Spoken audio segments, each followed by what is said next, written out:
Thank you so much for joining us this evening. Again, not necessarily something that came as a surprise or a shock and a horror to many of us South Africans regarding the extension of level 4 lockdown restrictions. But seriously, a thought needs to be paid to mind to how businesses will actually weather out this storm. How will small businesses weather out this storm? Particularly as we know, Duma, it's difficult enough without a pandemic. Now we are facing the eye of the storm, so as to say. Can we survive this? Thanks, Faith. This is we've got an unprecedented intersecting public health, humanitarian and economic crisis. On the public health side, we've had 2.2 million infections and 183,000 excess deaths. And if you compare that with South Korea, for example, they've had 170,000 infections, same population as us, 170,000 infections and just over 2,000 deaths. I'm very puzzled on the public health side why we are not following what the Asian countries have done, especially the East Asian countries.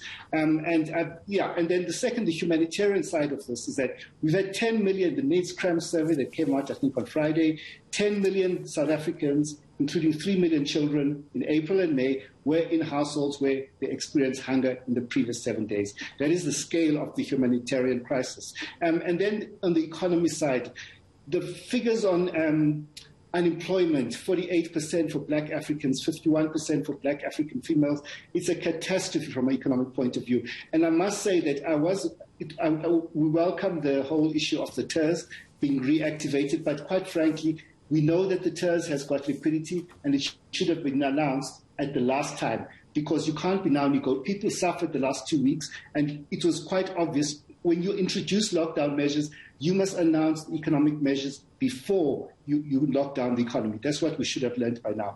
But the TERS, as the President said, it has given 60, despite the corruption that you talked about, Faith, it has given about 60 billion rands. I think that's half of the stimulus that we saw for our economy towards more than 5 million people. Yeah, and that support that's going to be given to businesses, Duma, that he mentioned in terms, for example, in terms of licensing to December 2022, do you think that will help, even if it's coming at this stage? Those are cosmetic things that don't make a difference. You know, like I don't know, like it's a gimmick. I don't think it's going to make a difference. What the economy needs right now is an injection of new money into the economy to address the humanitarian and economic crisis. I was a speaker today at the Paying the Grants webinar, and people were talking about their experiences. They want a reactivation of the caregivers grant, and for women that was introduced last year and stopped in October. People wanted a reactivation of the social relief of distress grant, and there was a campaign that started today for an introduction of a basic income grant. And there were a lot of costings around how much the basic income grant will work. I've looked at the numbers, Faith and Dan. I think it's feasible. We can do it as South Africa. When it concludes, in the short term, yeah, sorry, Duma, in the short term? I say it's implementable in the short term. There's a proliferation of studies that have been released in the last 6 months, which show conclusively that with the political will, the government can implement this basic income grant. There is no excuse around the availability of money anymore. Yeah, I mean, the calls for a universal basic income grant are growing and growing, and you've just had the experience this morning, but some people think the amount that has been given in for TERS at 350 Rand is pretty much nothing. It should be increased. But when you say we need to do more and not cosmetic stuff. And you hear the President tonight, when he was concluding, before he concluded his speech, he says, we will rebuild our economy and create jobs. But there's an intersection that's playing itself out currently in the country of civil unrest that we are seeing, that's been triggered by the imprisonment of the former President Jacob Zuma, which is spreading today. We saw parts of Gauteng burning, but is now becoming criminal and looting.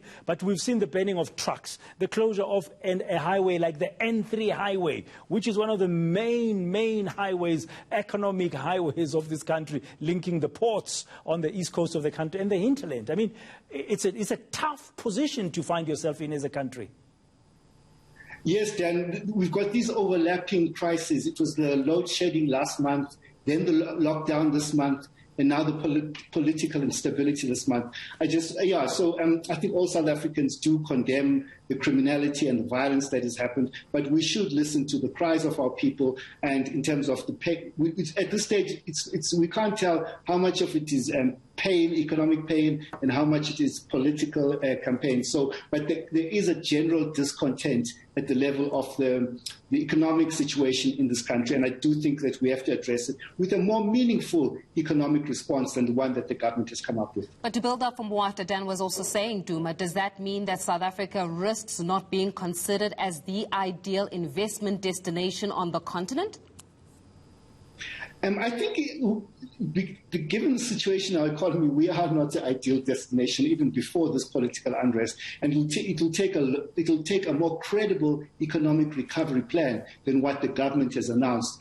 For example, in relation to the IPPs and cosmetic changes in terms of what they call structural reforms, which really will not have any impact in the economy because they are being implemented in the context of the lockdowns and austerity and so forth. Yeah.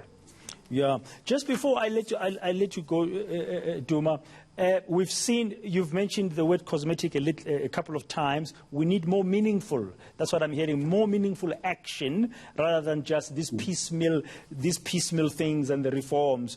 And that should go to what? Where should the focus be? Very brief in your view, if you were sitting there with the cabinet and they said, Duma, tell us, what are these 2-3 things that you think we should really take that will be fundamental in shifting the needle? We need to take, we need to look to the United States and what Biden has announced. It's really a bold response to the crisis.